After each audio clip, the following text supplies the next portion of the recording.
இருக்கிறேன். நாடி வந்தவரையும் நமச்சிவாயம் பாடியவரையும் மனம் வாடியவரை கணப்பொழுதும் வேடிக்கை பார்த்து ஓடி வந்து உதவும் உமையவனே நின் தாள் போற்றி என்று இறைவனை போற்றி பாடுங்கள். எத்தனை பேர் கூடி உனக்கு வழியை அடைத்தாலும் அத்தனை பேரும் இயக்கும்படியாக நான் உனக்கு பல வழிகளை திறந்து காமிக்கின்றேன். எல்லா கதவுகளையும் திறந்து வைக்கின்றேன். மூடிய கதவுகள் எல்லாம் இனி உனக்கு திறக்கப் போகிறது. என்னை செதுக்க என் அப்பன் இருக்கிறான். எந்த சிக்கலும் என்னை சிதைக்கப் போவது இல்லை என்ற கர்வத்தோடு நீ இரு. உனக்கு இழைக்கப்பட்ட அநீதியைக் கண்டு நீ மனமுடைந்து உட்காரக்கூடாது. அதை என்னிடம் விட்டுவிடு. அதை நான் பார்த்து கொள்கிறேன். நீ கவலை இல்லாமல் சந்தோஷமாக இரு. அதுவே என்னுடைய விருப்பம். ஒவ்வொரு சோதனையிலும் ஒன்றை நான் புரிய வைத்து கொண்டிருக்கிறேன் உனக்கு. எத்தனை சோதனைகளை நீ கடந்து வந்திருக்கிறாய். அத்தனை சோதனையிலும் நீ ஒரு அனுபவத்தை கற்றுக்கொண்டிருக்கிறாய். அதை நீ மறந்து விடாதே. எல்லாவற்றிற்கும் நன்றி கடவுளை என்று சொல்ல நீ பழகிக்கொள். நீ என்னை நம்பி வந்து விட்டாய். உன்னை காக்க வேண்டியது என்னுடைய கடமை. நீ கலங்காமல் உன் கடமைகளை செய்து கொண்டேரு. இனி எல்லாமே உனக்கு நல்லதாகவே நடக்கும். அமைதியாக செல்லும் நதியைப் போல நல்லதையே நினைத்து நல்லதையே செய். தீயவை யாவும் குப்பைகள் போல தானாகவே ஓரத்தில் ஒதுங்கிவிடும். வேறு ஒன்றும் என்று எனக்கு வேண்டாம் குருநாதா. இந்த அரவணைப்பு ஒன்றே போதும் என்று என்னிடம் நீ வந்து விட்டாய். அப்படி இருக்கும்போது உன் நம்பிக்கையை நான் சீர்குலைக்க மாட்டேன். உனக்கு நல்லது நடந்தால் அது எனக்கு சந்தோஷம்தானே. உனக்கு சந்தோஷத்தை கொடுக்குமென்றால் அதுவும் எனக்கு சந்தோஷம்தானே. இதையே நீ மற்றவர்களுக்கு நல்லதாய் நினைத்துப்பார். உன் வாழ்க்கையே அழகாக மாறிவிடும். உன் வாழ்க்கையே நினைத்தது போல மாறிவிடும். உன் வாழ்க்கை நிறைவடைந்துவிடும். உன்னுடன் நான் எப்போதுமே இருந்து கொண்டிருக்கிறேன். உன் வாழ்க்கையில் நான் உன் அன்புக்கு தகுதியானவர்களை நிச்சயமாகவே அனுப்புவேன். அதுவரை நீ பொறுமை காத்து இரு.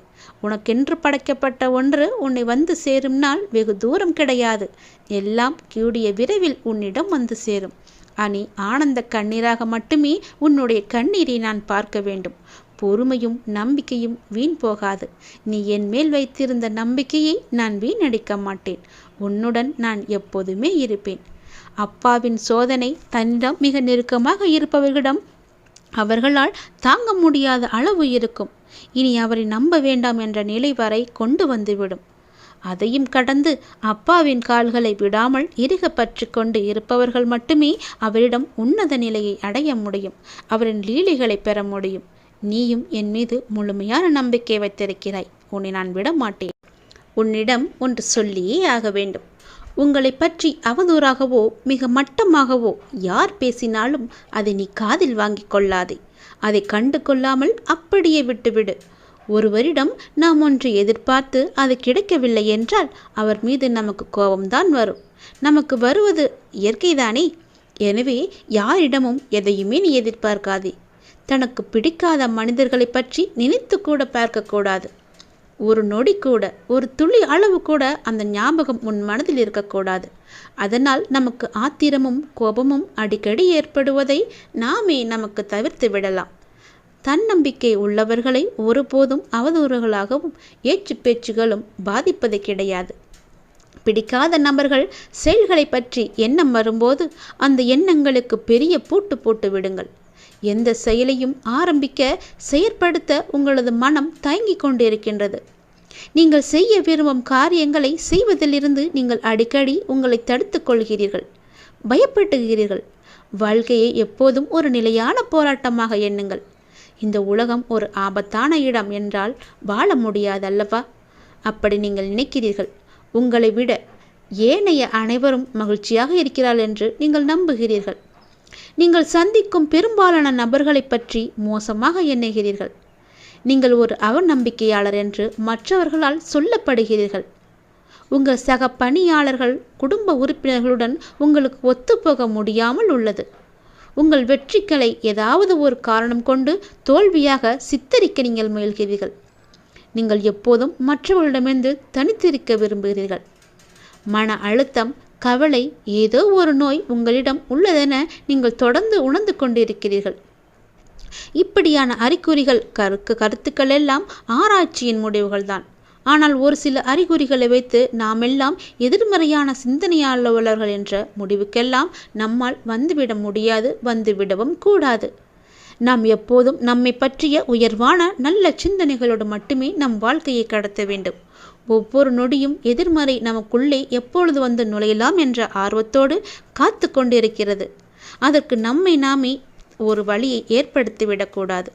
அந்த வழியை நாம் அடைக்க வேண்டுமென்றால் நேர்மையை மட்டும், நேர்மறையான சிந்தனையை மட்டும் உன் மனதுக்குள்ளே நீ கொண்டு வர வேண்டும். அப்படி இருந்தால் மட்டுமே அந்த எதிர்மறையை உன்னால் அடித்து துவம்சம் செய்ய முடியும். எதிர்மறை என்ற மாயை உனக்குள்ளே சூழ்ந்து விட்டால் போதும், உன் வாழ்க்கையே இருண்டுவிடும். வேண்டாம் தங்கமே, உன் வாழ்க்கையை நீயே மாற்றிக்கொள். உன் மனதிலுள்ள எதிர்மறை எண்ணங்களை எல்லாம் தூக்கி எறிந்துவிடு. உனக்கு முடியும், உன்னால் முடியும். என்னை தவிர என்னை காப்பாற்ற யாரால் முடியும்? நான் வெற்றி பெறுவேன், நிச்சயமாகவே வெற்றி பெறுவேன். எனக்கு எல்லாமே கிடைக்கும் என்ற நம்பிக்கையோடு ஒவ்வொரு நாளையும் ஒவ்வொரு நொடியையும் நீ செயல்பட்டுப்பார். நேர்மறையாக நீ செயல்பட்டுப்பார். நேர்மறை எண்ணத்தோடு செயல்பட்டுப்பார். எதிர்மறை உனக்குள்ளே வரவே வராது. அந்த எதிர்மறை என்ற மாயையை அடித்து ஒழிக்க நீயே புறப்படு. நிச்சயம் உன் வாழ்வு நல்லதாகவே இருக்கும். எது நடந்தாலும் எனக்கு தெரியும், எது நடந்தாலும் என் கடவுளுக்கு தெரியும். எல்லாமே அவருடைய விருப்பம் போலதான் நடந்து கொண்டிருக்கிறது. நான் கடவுளை முழுமையாக நம்புகிறேன். அவரால் முடியாத காரியமென்று எதுவுமே கிடையாது என்ற நம்பிக்கையோடு ஒவ்வொரு நாளையும் நீ தொடங்கு. நிச்சயம் உன் வாழ்வில் தீபத்தை நான் ஏற்றுவேன். உன் வாழ்க்கை ஒளிமயமாகவே மாறும். நம் வாழ்க்கை இப்படியே தடுமாறிக்கொண்டே போய்விடுமோ என்ற எதிர்மறை உனக்குள்ளே தோன்றிவிட்டால் போதும். உன் எதிர்மறை உனக்குள்ளே வந்து நேர்மறை உன்னை விட்டு வெளியே போய்விடும். அதனால் தான் சொல்கிறேன், எதிர்மறையை நீ அடித்து ஒழித்துவிட்டு நேர்மறையை மட்டும் கொண்டு வா. நீ பல நாட்களாக, பல வருடங்களாக என்னிடம் வேண்டி தவித்த ஒன்று இப்போது உனக்கு நடக்கப் போகிறது. ஆரம்பம் என்று ஒன்று இருந்தால் முடிவு என்று ஒன்று இருக்கத்தானே செய்யும். நிச்சயம் முடிவு உண்டு. நீ ஏன் இதுதான் உன்னுடைய முடிவு என்று நினைக்கின்றாய்? வருட கணக்காக நீ கூனி குறுகி புழுங்கி தவித்து அனுபவித்து வரும் மனவேதனைகள், துயரங்கள், துக்கங்கள், மன வலிகள், அவமானங்கள், அசிங்கங்கள் என எல்லாமே காணாமல் போகப் போகின்றது. வருடக்கணக்காக தினமும் நேரம் காலம் அறியாமல் என்னிடம் சாஷ்டங்கமாக விழுந்து பல மணி நேரம் கதறி அழுது வேண்டியது எல்லாம் எப்படி வீணாமல் போகும்? வீணாக போகாது தங்கமே. ஒவ்வொரு வினைக்கும் ஒரு எதிர்வினை உண்டு. நிச்சயம் ஒன்று உண்டு என்பது உனக்கு தெரியாதா? அதுவும் பல வருடங்களாக நான் அல்லவா உன்னை என் முன்னிலையில் அதையெல்லாம் செய்ய வைத்தேன். உன்னையும் ஒரு பக்கம் காப்பாற்றி கொண்டு வருகிறேன். நாம் எந்த ஜென்மத்திலோ செய்த பாவங்கள் தீர நாம் செய்யும் பரிகாரங்களை விடவும் வருட கணக்காக, அதுவும் மணிக்கணக்காக கண்ணீர் விட்டு கதறி அழுது வேண்டும் போது அதில் எல்லா பாவங்களும் முழுவதுமாகவே கரைந்துவிடும். இதை நான் அல்லவா உனக்கு அனுமதித்தேன்.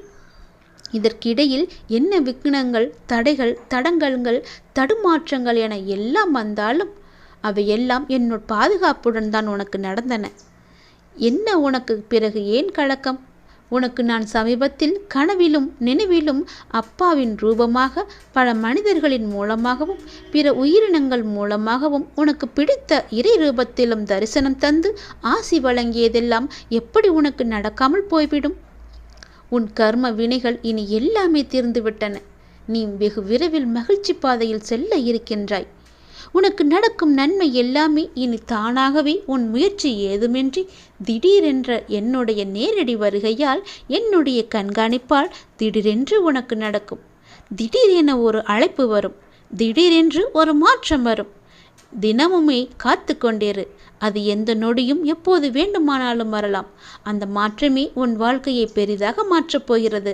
நல்லதாக அமையப் போகிறது. என்னுடைய நேரடி வருகையை கூட நீ காணலாம். அப்போது உன்னுடைய துயரங்கள், துக்கங்கள், கவலைகள், அவமானங்கள், அசிங்கங்கள், உன்னுடைய மன வலிகள் அனைத்துமே சூரியனை கண்ட பனி போல விலகப் போகிறது. உன் மனதில் மகிழ்ச்சி நிலை கொள்ளப் போகிறது. உன் வாழ்வில் இன்பம் நிலைத்து நிற்கப் போகிறது. நீ கேட்டதுபடியே உன்னுடைய வாழ்வில் சந்தோஷம் நிலைத்து நிற்க நான் உனக்கு அதை தரப்போகிறேன். அந்த மாற்றத்தை எதிர்நோக்கி நீ காத்திரு.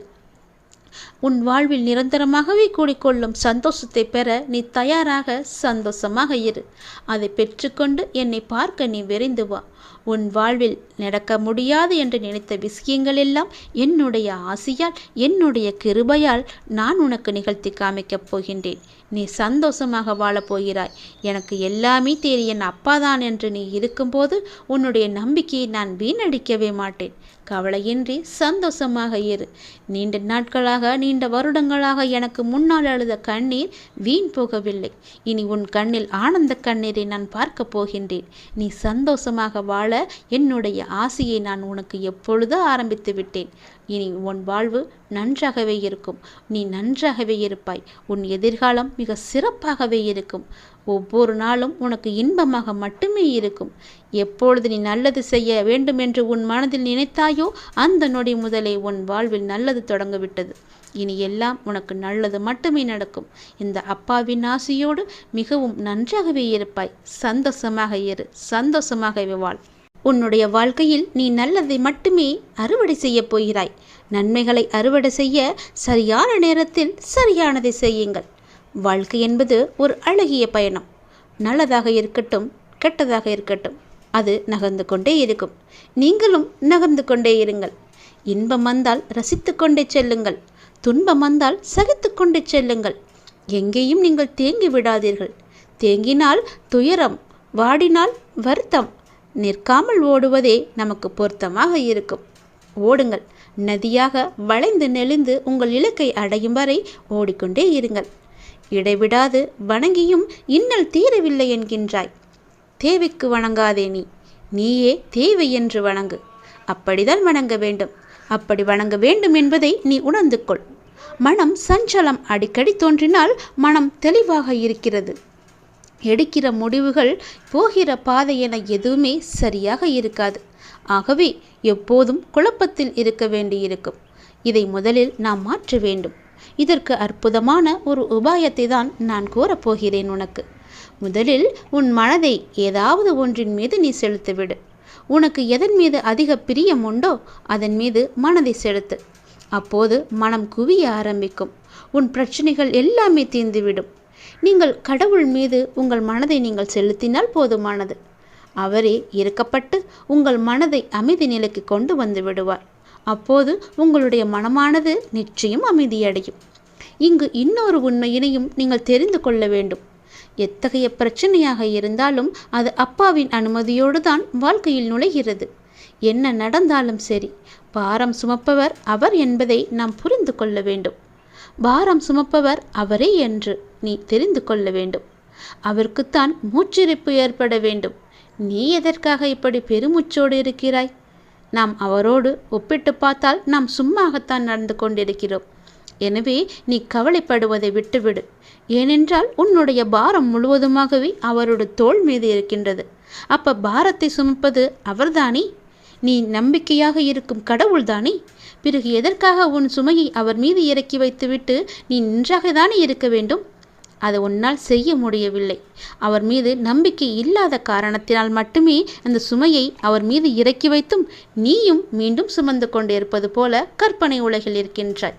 அதனால் கற்பனையை தூக்கி தூர ஏறி நீ அவர் மீது எப்போது எல்லாமே அவர்தான் என்ற நம்பிக்கையோடு இருந்தாயோ அப்போதே உன்னுடைய கடமை, பொறுப்பு எல்லாமே அவருடைய தோளில் ஏறிவிட்டது.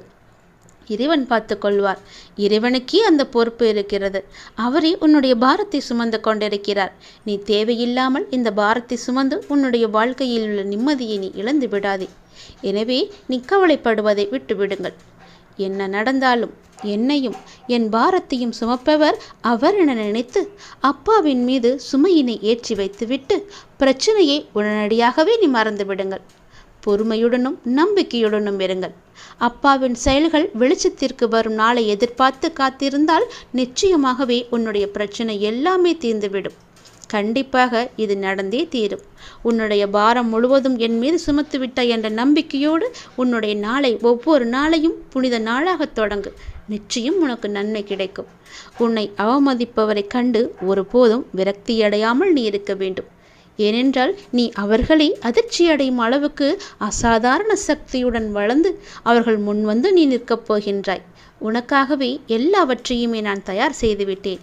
இனி உன் வாழ்வு எல்லாமே நல்லதாகவே நடக்கப் போகிறது. முன்னேற்றமே இல்லாமல் இருக்கிறது என்ற மனோபாவத்தை நீ விட்டொழி. இனி ஒவ்வொரு வாழ்க்கையில் ஒவ்வொன்றாக முன்னேற்றம் மட்டுமே இருக்கப் போகிறது. ஒவ்வொரு நொடியும் முன்னேற்றம் மட்டுமே நடக்கப் போகிறது. முன்னேறுவது எப்படி என்று நீ எதிர்பார்க்காதே, கவலைப்படாதே. நான் அதற்கான வழியை காமிக்கின்றேன். கவலைகளை எல்லாம் புறந்தள்ளி ஆளுமையை தரும் தன்னம்பிக்கையை நீ ஆடையாக அணி. எளிதானதை நோக்கிச் செல்லாதே, சரியானதை நோக்கிச் செல். வாழ்க்கை ஒரு அழகான பயணம். அதை மகிழ்வாய் வாழ நீ முயற்சி செய். உனக்கு துணையாக உன்னுடைய அப்பா நான் இருக்கின்றேன். நன்றி கடன் மறவாதி. நமக்கு ஒரு துன்பம் வந்ததற்காக அதை போக்குவதற்காக நம் அப்பாவிடம் தஞ்சம் அடைகின்றோம். அதனை வெகு இலகுவாகவே அப்பா தீர்த்து வைக்கின்றார். நாம் அதோடு மட்டும் இருந்து விடாமல் அப்பாவிடம் நன்றி கடன் செலுத்தவும் வேண்டும், செல்லவும் வேண்டும். இதற்காக அப்பா எதையுமே நம்மிடம் எதிர்பார்க்க மாட்டார். ஒரு முறை அவரை சென்று நீ தரிசனம் செய்துவிட்டு வா, நல்லதே நடக்கும். எப்போது பார்த்தாலும் சிவன் காலை மடக்கி கொண்டு, அதாவது சம்மணம் போட்டு கொண்டுதானே இருப்பார். உங்களுடைய சங்கடங்களை போக்க நீங்கள் சம்மணம் இட்டு பாருங்கள். நாம் பொதுவாக எப்பொழுதும் காலை தொங்க வைத்து அதிகமாகவே அமர்ந்து கொண்டிருக்கின்றோம். 2 சக்கர வாகனத்தில் பயணிக்கும் பொழுது, பேருந்தில், ரயிலில், வண்டியில், சினிமா தியேட்டரில், பள்ளிகளில், அலுவலகங்களில், வீடுகளில், சோபாக்களில், கட்டில்களில், நாற்காலிகளில், இப்படி நன்றாக யோசித்து பார்த்தால் நாம் அதிக நேரமாக காலை தொங்க வைத்து கொண்டே இருக்கின்றோம். அப்படி காலை தொங்க வைத்து அமர்வதால் நமக்கு பல உடல் உபாதைகள் உருவாகிறது. அது யாருக்குமே தெரிவதில்லை. நாம் இப்பொழுது சொகுசாக வாழ்ந்தால் பின்னாடி அனுபவிக்க வேண்டியிருக்கும். இதற்கு காரணம் என்னவென்றால், காலை தொங்க வைத்து அமரும் பொழுது நமது உடலில் இரத்த ஓட்டம் இடுப்பிற்கு கீழ்ப்பகுதியில் மட்டுமே அதிகமாக செல்கிறது. நாம் காலை மடக்கி சம்மணம் போட்டு அமரும் பொழுது இடுப்புக்கு மேலே இரத்த ஓட்டம் அதிகமாகவும் வருவதற்கு வாய்ப்பு உள்ளது. அதை யாருமே தெரிந்து கொள்வதில்லை. நமது உடலில் இடுப்புக்கு கீழே உள்ள கால்களுக்கு நடக்கும் பொழுது மட்டும் இரத்தம் ஓட்டம் சென்றால் போதும். மிக முக்கியமான உறுப்புகளாகிய சிறுநீரகம், கணையம், நுரையீரல், மூளை, கண், காது ஆகியவை இடுப்புக்கு மேல் பகுதியில் தான் இருக்கின்றது. எனவே ஒருவர் காலை தொங்க போடாமல் சம்மணங்கால் போட்டு அமர்ந்திருந்தால் அவருக்கு சக்தியும் ஆரோக்கியமும் அதிகமாக கிடைக்கிறது. எனவே சாப்பிடும் பொழுதாவது கீழே உட்கார்ந்து காலை மடக்கி அமர்ந்துதான் சாப்பிட வேண்டும். ஏனென்றால் இடுப்புக்கு கீழே இரத்த ஓட்டம் செல்லாமல் முழு சக்தியும் வயிற்றுப்பகுதிக்கு செல்லும் பொழுது நமக்கு ஜீரணம் நன்றாகவே நடைபெறும். சாப்பிடும் பொழுது காலை தொங்க வைத்து நாற்காலியில் அமர்வதனால் இரத்த ஓட்டம் வயிற்றுப்பகுதிக்கு செல்லாமல் காலுக்கே அதிகமாக செல்கிறது. இந்திய வகை கழிவறை செல்லும் போது மட்டும்தான் காலை மடக்கி அமர்கிறோம். யூரோப்பியன் கழிவறையில் அமரும் பொழுது குடலுக்கு அதிக அளவு அழுத்தம் கொடுத்தால் மட்டுமே கழிவு வெளியேறும். அதனால் தான் இப்பொழுது சிறு குழந்தைகள் கூட யூரோப்பியன் வகையினை பயன்படுத்துவதால் அவர்களால் தரையில் சுக ஆசனத்தில் அமர்வதற்கு முடியாமல் தவிக்கின்றனர். ஒரு விஷயத்தை புரிந்து கொள்ளுங்கள். உங்களால் சம்மணங்கால் போட்டு கூட தரையில் உட்கார முடியவில்லை என்றால் இந்த உடம்பை எந்த அளவிற்கு நீங்கள் கெடுத்து வைத்தீர்கள் என்பதை புரிந்து கொள்ளுங்கள். எனவே முடிந்தவரை காலை தொங்க வைத்து அமர்வதை தவிருங்கள். எனவே யூரோப்பியன் வகை கழிவறைகளை நீங்கள் தவிருங்கள். கட்டிலிலோ சோபாவிலோ அமரும் பொழுது சம்மணம் இட்டே நீங்கள் அமருங்கள். சாப்பிடும் பொழுது தரையில் ஏதாவது ஒரு விரிப்பை விரித்து அதன் மேல் சம்மணம் கால் போட்டு அமர்ந்து சாப்பிட்டால் சாப்பாடு நன்றாகவே ஜீரணிக்கும். சில வீடுகளில் அதற்கெல்லாம் வாய்ப்பில்லை என்று இருந்தால் டைனிங் டேபிள்கள் அமர்ந்து காலை மடக்கி வைத்து அமர்ந்து சாப்பிட்டு கொள்ளுங்கள். சாப்பிடும் முறை என்று ஒன்று இருக்கிறது. நின்று கொண்டு சாப்பிடும் பழக்கத்தை மாற்றி குடும்பத்துடன் அமர்ந்து ஒன்றாய் சாப்பிடுங்கள். எந்த வகை சாப்பிடாக இருந்தாலும் நன்றாக மென்று கூழாக்கி சாப்பிடுங்கள். பேசிக்கொண்டு தொலைக்காட்சி பார்த்து கொண்டு புத்தகம் பார்த்து கொண்டு சாப்பிடக்கூடாது. சாப்பிடும் பொழுது இடையில் தேவையில்லாமல் தண்ணீர் குடிக்காதீர்கள். கடைசியில் தண்ணீர் குடிக்க மறந்து விடுவீர்கள். போதிய அளவில் நீங்கள் தண்ணீர் பருகுங்கள். அவசரமாக சாப்பிட வேண்டாம். பிடிக்காத உணவுகளை கஷ்டப்பட்டு சாப்பிட வேண்டாம். பிடித்த உணவுகளை அளவுக்கு அதிகமாகவும் சாப்பிட வேண்டாம். ஆரோக்கிய உணவுகளை அதிகம் சாப்பிட பழகுங்கள். இரவு உணவில் முள்ளங்கி, கீரை உணவுகளை சேர்க்க வேண்டாம். சாப்பாட்டிற்கு அரை மணி நேரம் முன்பு பழங்கள் சாப்பிடுங்கள். பின்பு பழங்கள் சாப்பிடக்கூடாது. சாப்பிட வேண்டிய நேரம் என்பது காலை 7 மணி முதல் 8-9 மணிக்குள், மதியம் 1 மணி முதல் 3 மணிக்குள், இரவு 7 to 9 மணிக்குள் சாப்பிட்டு விடுங்கள். சாப்பிட்டு 2 மணி நேரம் கழித்து தான் நாம் தூங்க வேண்டும். சாப்பிடும் முன்பு இறைவனுக்கு நன்றி சொல்ல மறக்காதே.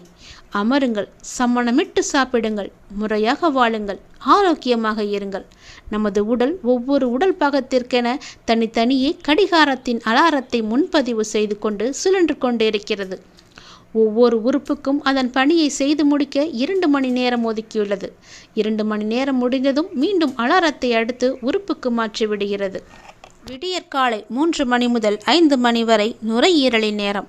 இந்த நேரத்தில் சுவாச பயிற்சி செய்து காற்றின் மூலம் வரும் பிராண சக்தியை உடலுக்குள் அதிகமாக சேகரித்தால் ஆயுள் நீடிக்கும். தியானம் செய்யவும் ஏற்ற நேரம் இது. ஆஸ்துமா நோயாளிகள் இந்த நேரத்தில் மிகவுமே சிரமப்படுவார்கள்.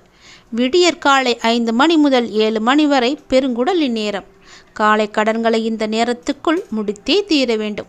மலச்சிக்கல் உள்ளவர்கள் இந்த நேரத்திலிருந்து கழிவறைக்கு செல்லும் பழக்கத்தை ஏற்படுத்தி கொண்டால் நாளடைவில் மலச்சிக்கல் தீரும். உயிரணுக்களின் எண்ணிக்கை மிகவும் அதிகமாக உள்ள நேரம் கூட இதுதான். காலை 7 மணி முதல் 9 மணி வரை மட்டுமே சிறப்பான நேரம். வயிற்றின் நேரம் இது. இந்த நேரத்தில் கல்லை தின்றாலும் வயிறு அரைத்துவிடும். காலை உணவை பேரரசன் போல உண்ண வேண்டும் என்று சொல்வார்கள். இந்த நேரத்தில் சாப்பிடுவதுதான் நன்கு செரிமானமாகி உடலில் ஒட்டும்.